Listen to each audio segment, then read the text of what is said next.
Buenas tardes, Gonzalo. Buenas tardes, ¿qué tal? Cada Luna. Estás ante la Comisión Especial de Evaluación, que como sabes, el propósito de esta comisión es entrevistar a todos y a cada uno de los aspirantes a ocupar un cargo de magistrado en la Corte Suprema de Justicia. Con ese propósito se elaboró y se envió con tiempo a algunos de los aspirantes, como en tu caso, un cuestionario que nos va a servir en base a él a hacer algunas de las preguntas que ahí aparecen para posteriormente hacer la evaluación y rendir el informe correspondiente. En ese cuestionario hay una primera pregunta que nos va a permitir conocerte a ti como persona a través de tu historia familiar, pero de igual manera como profesional a través de la historia profesional tuya y de igual forma tus ejecutorias, así como las cualidades que tú consideras que posees y que sustentan tu aspiración a ser magistrado ante la Corte Suprema de Justicia. Para los efectos, esa primera pregunta la va a formular la representante de Alianza Ciudadana Pro Justicia. Buenas tardes, licenciado. Buenas tardes. Bienvenido a este proceso y gracias por tener la paciencia de esperar, que vi que estuvo esperando allí. Pero bueno, así ha sido el proceso y qué bueno que ya iniciamos con usted. ¿Sería tan amable de darnos su nombre completo? Mi nombre es Gonzalo Antonio Mucadaluna Vargas. ¿Su número de cédula? 8-250-936. Muchísimas gracias. ¿Qué edad tiene el licenciado? 53 años. 53. ¿A qué sala aspira? A penal. De esos 53 años, licenciado, ¿cuántos años de experiencia en total tiene? Yo tengo graduado 30 años graduado, pero yo estoy en los foros, en los trabajos penales forenses por más de 40 años, desde que era un niño prácticamente. Y de esos 40 años, ¿cuántos son en penal directamente en el área donde usted quiere ir a la corte? 30 años. 30 años. Licenciado, ¿sus estudios académicos hasta dónde los ha llevado? Tengo, obviamente, el bachiller en el Colegio de La Salle, tengo los estudios universitarios, licenciado en Derecho y Ciencias Políticas, un diplomado en Criminología y una maestría en Ciencias Penales. Muchas gracias. Universidad de Panamá, con orgullo. Licenciado, vamos a pasar al cuestionario que entendemos ya usted conoce y le pediríamos primero que nos cuente un poco su historia familiar. Queremos familiarizarnos un poco con usted. Siéntase cómodo de compartirnos lo que usted guste. Esto no es bueno o malo, es lo que usted no quiera compartir. Por favor, también nos gustaría conocer un poco su experiencia profesional, sobre todo en el área donde usted está aplicando, y tener también su opinión, qué cualidades le hacen a usted, según usted, es su opinión, según usted merecedor de ocupar un cargo de magistrado de la Corte Suprema de Justicia.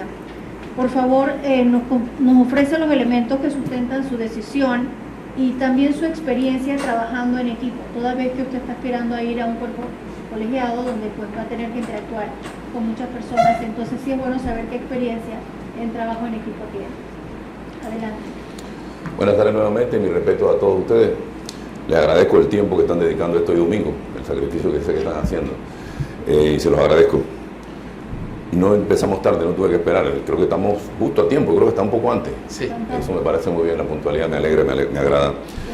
Voy a tratar de hacer un resumen en la pregunta que usted me está haciendo, y voy a incluir incluso algunas preguntas del cuestionario. Voy a tratar de desarrollarlas muy brevemente. Permítame, vamos primero con esta parte Sí. y luego cada uno de nosotros Correcto. le van a preguntar. ¿Sí? Bueno, podría decirles que de acceder al puesto de magistrado, al cargo de magistrado, a la Corte Suprema de Justicia, actuaría con apego a la ley, a la Constitución, con coraje, con carácter, utilizando mi experiencia, etcétera, etcétera, etcétera. Eso es fácil decirlo. Eso es lo que se supone tengo que decir, ¿no? Pues no. Eso sí. Pero hablándoles un poco de mí, yo creo que hay que conocer a la persona para contestar una de las preguntas que me llamó la atención, una pregunta muy inteligente. ¿Cómo garantiza usted o garantizaría la independencia al ejercer su cargo? Interesantísima la pregunta. Garantizar. Es difícil. Para poder hacerlo, no es hablar. Tendrían ustedes que conocer un poco a la persona, y es por eso que la primera pregunta es también sumamente importante, hablar de uno mismo, de quién es uno mismo. Yo creo que mi trayectoria de alguna forma habla por mí. Yo, como les expliqué al principio, tengo 40 años de estar en los estrados penales, en los estrados forenses en general. Iba a las audiencias de las bóvedas, donde quedaba la Corte Suprema antes, y a los maestros, a los grandes. Para mí, el nivel del debate en el ámbito penal ha decaído totalmente. Da pena. Yo a las audiencias y sigo litigando. Da pena lo que está pasando en el derecho penal, en general.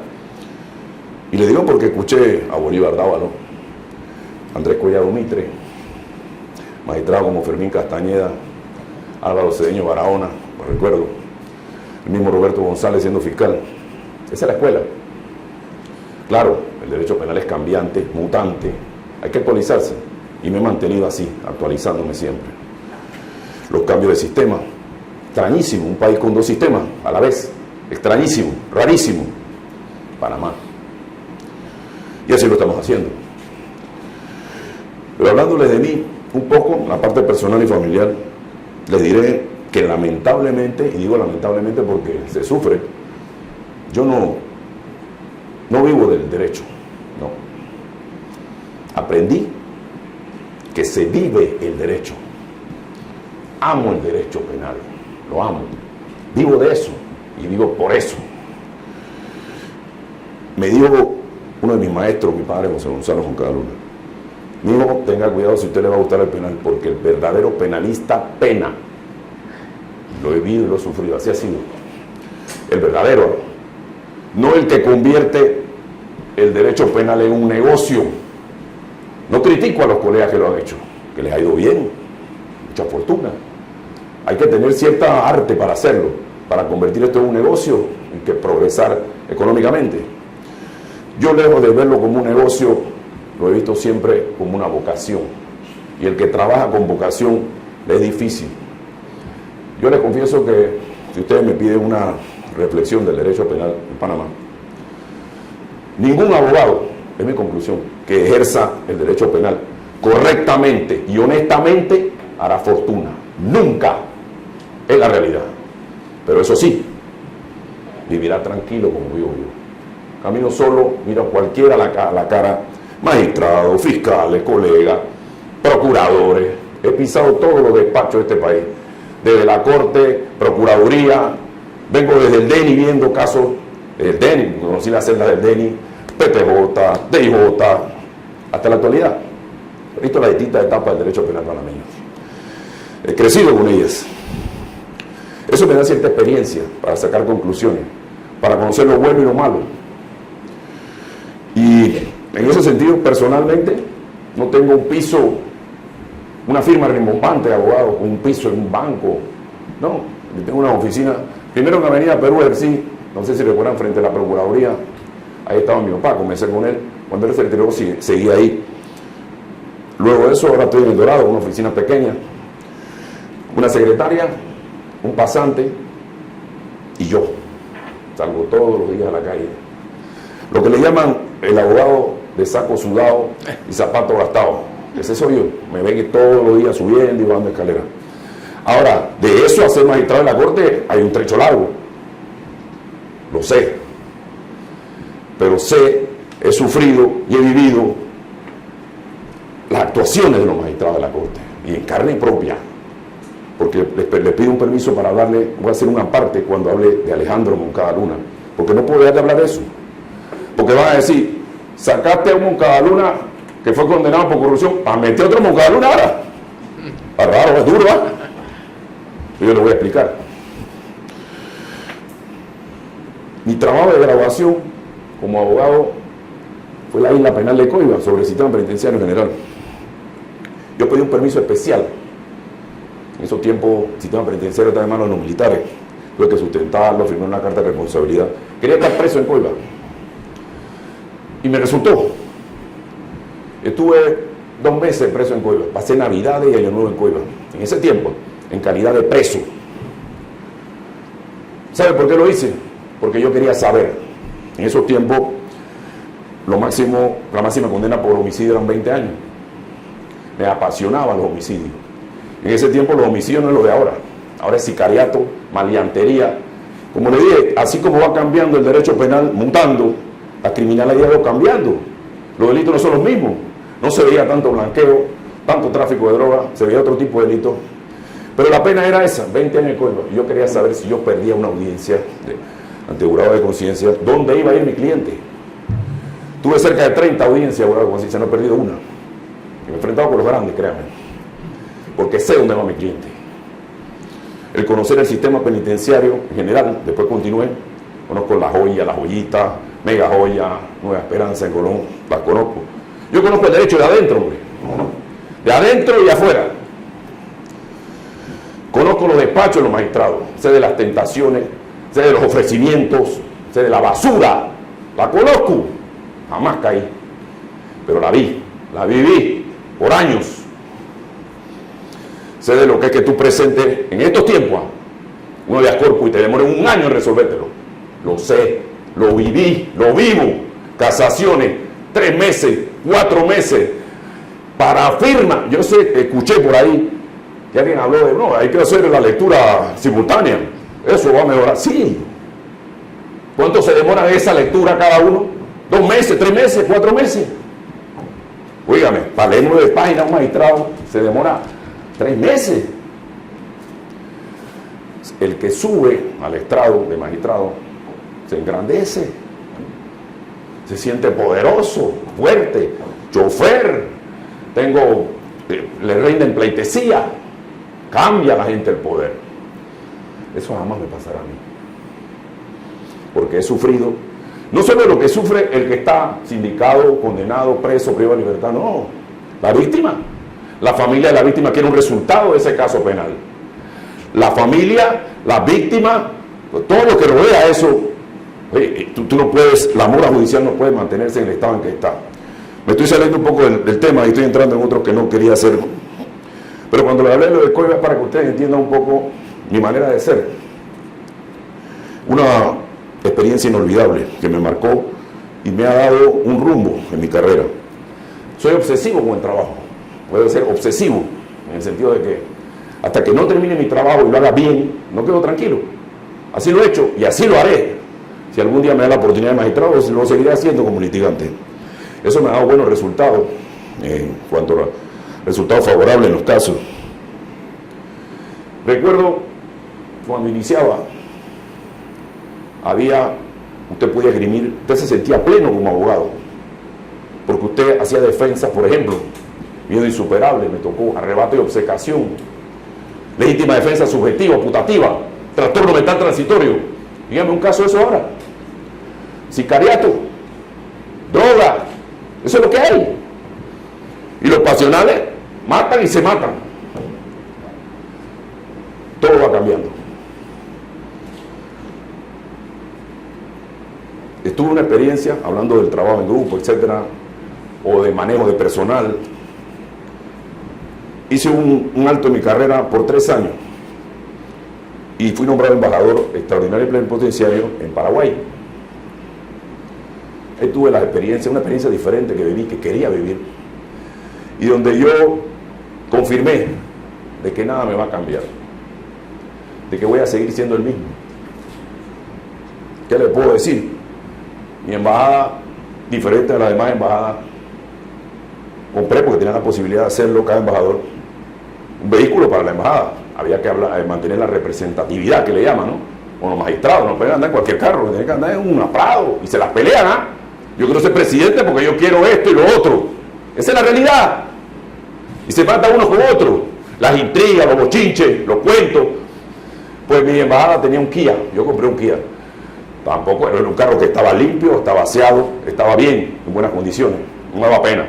Pero un país en vía de desarrollo, un país del tercer mundo, va a tener un Mercedes-Benz o un... ¿Por qué, señor? Si es que hay gente pobre pasando trabajo. Entonces, yo creo que eso no es lo que dice de un magistrado. Eso no es lo que habla de lo que es un magistrado. Y haciendo un ejemplo distinto, a una comparación en mi labor como embajador, además de no solamente el tema de la apariencia, sino el tema del trabajo mismo. Conseguí un voto cantado de Graciela Dixon para la Corte Penal Internacional, me lo encomendaron, conseguí ese voto. Los votos, tú vas donde el presidente y te dice, bueno, sí, vamos a ver qué hacemos, claro que sí, cuente con eso. El voto es secreto allá. Yo se lo conseguí un fax así, se lo di, aquí está. Ese es el voto, ese es trabajo. Yo voy al trabajo práctico, a lo que hay que hacer, y así haré como magistrado, en caso de que me lo permitan. Quiero terminar de esta forma. Tal vez no le debo a mi hija que está acá 8 años, 9 años. Yo no le voy a dejar un legado de fortuna, porque no la tengo ni la quiero, créanme. Pero lo que le voy a dejar no se lo puede quitar nadie. Es un legado de honestidad y de integridad, a prueba de todo. Ese soy yo. Y cuando digo que soy yo, voy a terminar hablando del tema este del Moncada-Luna. Y ustedes me perdonarán, pero voy a hacer un muy breve resumen familiar, precisamente. Cuando mi abuela, Ana Lucía Luna, vino a Panamá, trajo a sus 6 hijos, incluyendo a mi padre y mi tío. Mi papá y mi tío son colombianos, muy poca gente lo sabe. Vinieron niños aquí, a base de pulmón, lavando ropa ajena, los crió. Ellos dos solo pudieron estudiar, los otros hermanos tenían que trabajar para que ellos pudieran estudiar. Los crió. Ellos idolatraban a su madre, porque el padre había muerto, mi abuela murió desde niño, ellos, recién nacidos. Y cuando los trajo aquí, y yo nací, en un homenaje a su madre, mi papá me inscribió. Voy a hacerle una historia para que sepan la realidad. Y es la verdad.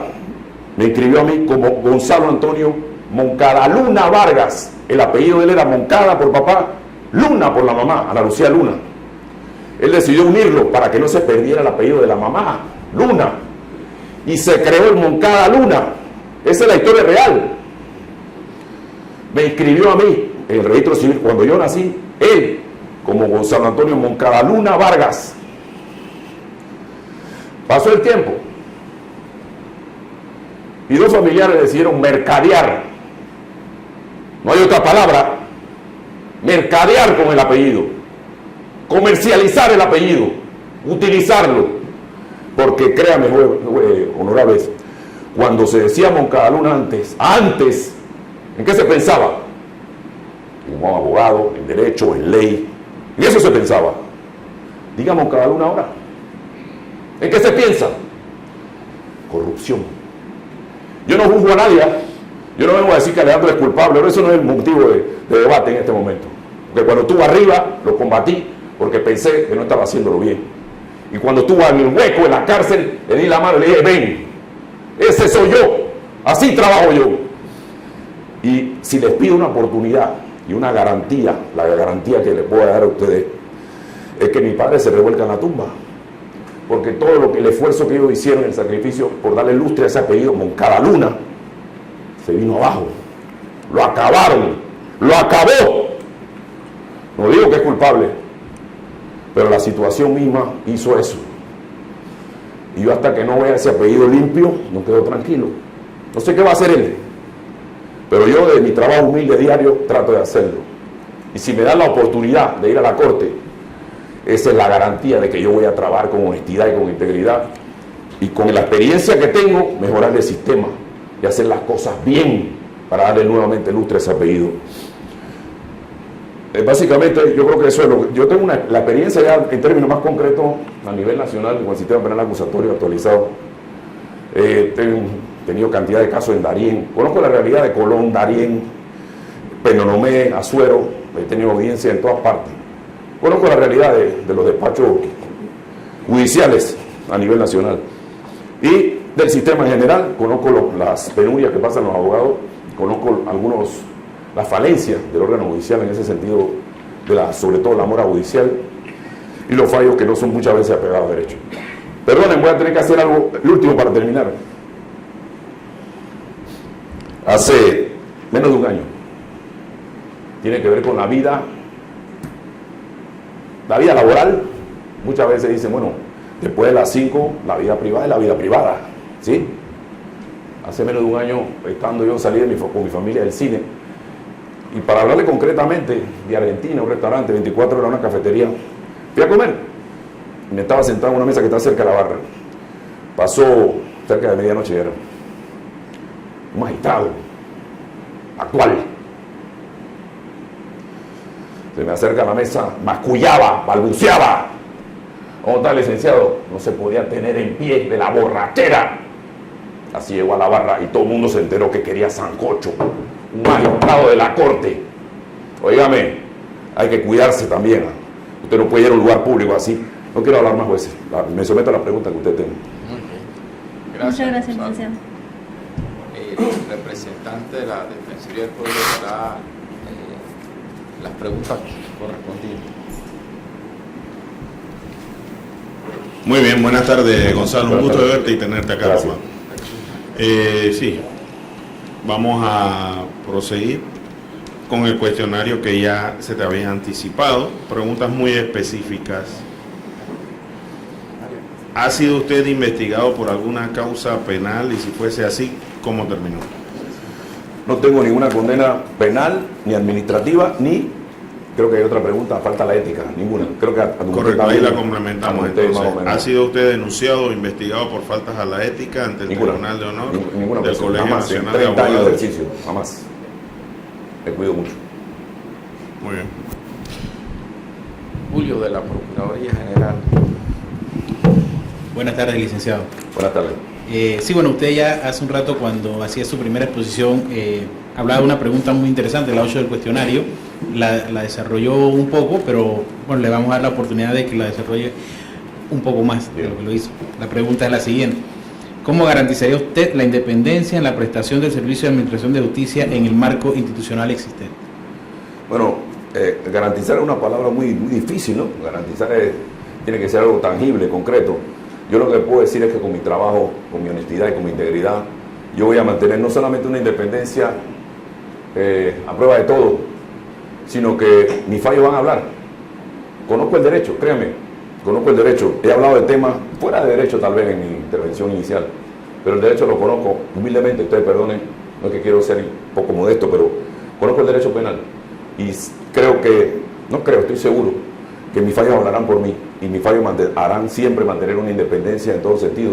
La garantía de mi historia de vida, eso es todo. Y que no puedo fallarle a mis maestros, no puedo fallarle al apellido, no puedo fallarle a mi familia, no puedo. Estoy impedido de hacerlo. Muchas gracias. Otra pregunta más, y esta la número 13 del cuestionario, dice: ¿cuál es su visión sobre el régimen disciplinario para magistrados de la Corte Suprema de Justicia? Eso es bastante complejo. Yo creo que del magistrado Hoyos, si mal no recuerdo, no se sanciona a nadie. Estamos hablando mucho tiempo, ningún magistrado. ¿Quién lo va a sancionar? ¿Otro magistrado? No, la Constitución es clara y la ley es clara. No solo la falta disciplinaria, las penales tal vez están a cargo o en manos de la Asamblea Legislativa. Sin embargo, tocando un poquito ese tema, a mí me gustaría saber qué prerrogativa o qué privilegio o por qué. Por ponerle un ejemplo, un magistrado no tiene horario. ¿A qué hora llegan? ¿Por qué no marcan tarjeta? Yo marco tarjeta, yo la marcaría. Los magistrados, ustedes perdonen, que han sido magistrados aquí, pero tienen una fama de vagos, porque son grandes. ¿A qué hora llegan? ¿Cuánto viajan? Los casos ahí esperando, engavetados. De viaje, uno hace poco a estudiar ahora. Ahora que fue magistrado, ahora va a estudiar. Óigame, hay que actualizarse, claro. Es una falta de respeto. Hubo uno que dijo: voy a la sala penal a aprender derecho penal. Por Dios. No, así no. La falta disciplinaria, me parece a mí que el ejemplo tiene que entrar por los más altos cargos, en este caso, el magistrado de la Corte, el personal subalterno y los magistrados de tribunales superiores, los jueces de circuito, los jueces municipales, tienen que ver que se trabaja, que se faja. Dicen, a ustedes lo tienen que haber visto, las audiencias, esta mediática, empezamos a las 9, ¿sí? ¿A qué hora empezaban? ¿Y por qué empezaban a las 10 o a las 11? El magistrado no llegaba. Receso, vamos a almorzar, 1 hora, 3 horas. El magistrado no llegaba. Frescura, no viven el derecho, no lo viven, no lo sienten, no lo aman. No, tiene que ser sancionado ejemplarmente tanto El magistrado de la Corte, como los tribunales superiores y bajando en jerarquía. Igual, hay que hacer su reglamento. La comisión esta, la de ética judicial, ¿qué funciona? Se reúnen administrativamente, hablé con la que la organiza y la preside. A veces para cuestiones administrativas y de presupuesto. Esa es la realidad. En la carrera judicial se aparecen en algún momento por ahí los tribunales especiales. Ahí no están los magistrados de la Corte. Ese tribunal especial que crean, ahí no están los magistrados de la Corte. ¿Quién lo va a sancionar? ¿Los otros magistrados? ¿Quién? Hay que legislar. Hay que legislar en ese sentido, hay que ser muy estricto, porque el ejemplo empieza por arriba, debe empezar por arriba. Muchas gracias. Del colegio. Sí, buenas tardes, licenciado Gonzalo. Bueno, ya la experiencia que usted ha demostrado como abogado litigante es vasta y amplia, ¿no? O sea, yo tengo dos inquietudes. Uno que se relaciona con la pregunta 15 que habla del debido proceso legal y otra que quisiera hacerle en adición a lo que usted acaba de mencionar. Existiendo una ley de carrera judicial, ¿qué cosas usted mejoraría, agregaría o quitara de esa ley de carrera en su opinión? Y la pregunta 15 que habla de cómo pondera usted en el ejercicio de sus funciones como magistrado la importancia y el alcance del debido proceso. Esas dos inquietudes, ¿no? Voy a comenzar, perdón, por lo del debido proceso. El debido proceso en el derecho, no solo en el penal básicamente, es básico, es vital. El cumplimiento del debido proceso es la columna vertebral, no la gelatinosa, es la columna vertebral verdadera del procedimiento.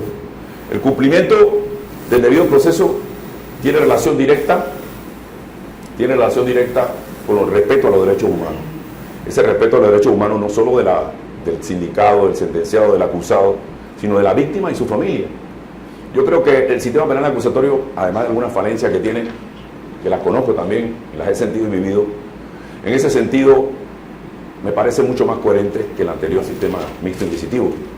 El debido proceso guarda una importancia vital que los funcionarios no pueden perder de vista y deben entender que las violaciones a ese debido proceso, aunque sean formales, aunque sean de forma, pueden acarrear que el final del proceso termine por eso, en beneficio de una parte u otra.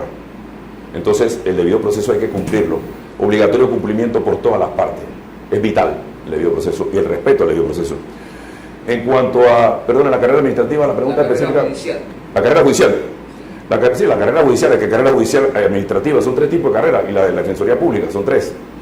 Pero específicamente la de carrera judicial, yo lo asimilo un poco, lo adecuo o lo comparo con la ley 55 del sistema penitenciario.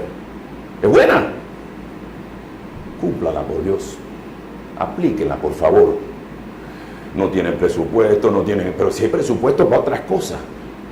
Hay que poner en orden la casa. Una correcta aplicación de la carrera judicial cambiaría muchas cosas. No está mal. Toda ley tendrá aspectos que tienen que mejorarse sobre la marcha. La reglamentación de la carrera judicial reciente del año pasado, no sé si la han visto, está correcta, porque no la aplican como debe ser. Se aplica aquí, se aplica allá, cuando quieren. Yo creo que en ese sentido también hay que dar el ejemplo. Si vemos que el órgano judicial no aplica la ley, ¿cómo le puedes pedir a la gente que cumpla la ley? Yo creo que la carrera judicial no está mal, y la reglamentación que he visto, o la reglamentación, por así decirlo, me parece correcta, me parece muy bien. Habrá aspectos pequeños que subsanar o que mejorar, pero me parece correcta en términos generales. Muy bien. Añado eso. Sí. Vamos a hacerle la pregunta número 10. ¿Qué haría usted si la percepción ciudadana cuestiona su actuación en el desempeño de su cargo, de forma que afecte la credibilidad del órgano judicial? Sí, le soy sincero, usted perdone, pero dudo mucho que eso suceda si yo ejerzo la magistratura. Dudo mucho, porque yo voy a ser correcto en todo momento. Pero sí le digo, o le pongo tal vez otro ejemplo. No entiendo cómo funcionarios actuales del órgano judicial, no solamente me refiero a magistrados en general, aspiran a mantenerse o aspiran a este cargo. Si tú eres parte de un órgano, de una escuela, de una carrera, de una organización que no está funcionando, que está siendo criticada como está siendo la actual, a mí le toca esa situación, renuncio aunque no sea el causante, porque si las cosas no se van a hacer como deben hacerse, y yo soy parte, yo soy cómplice, si no se van a hacer bien me voy, no lo hacen, quieren mantener el status quo, quieren repetir, quieren más. Yo no sé si es que no han cumplido con su misión, el bolsillo todavía les queda espacio, no sé, no lo sé, no acuso a nadie, pero esa es la realidad que el panameño ve todos los días.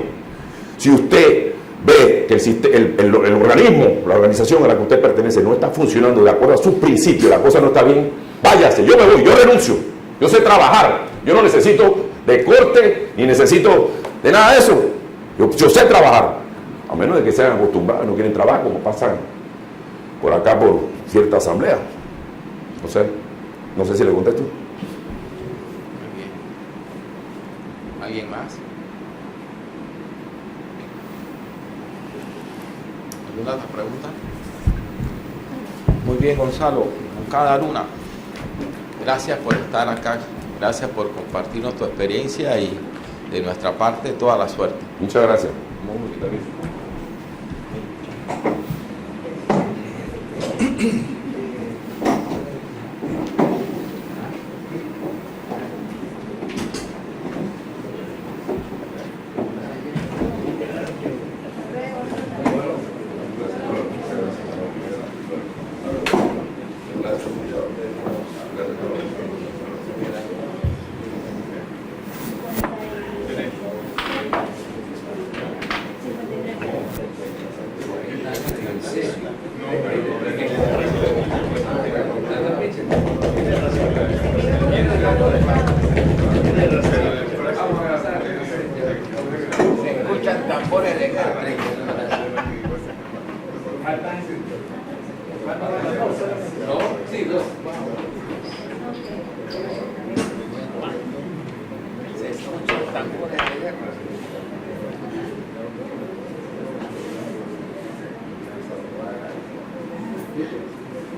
Vamos a 6 minutos exactitos, puntuales, y lo felicitamos por la oportunidad de hoy.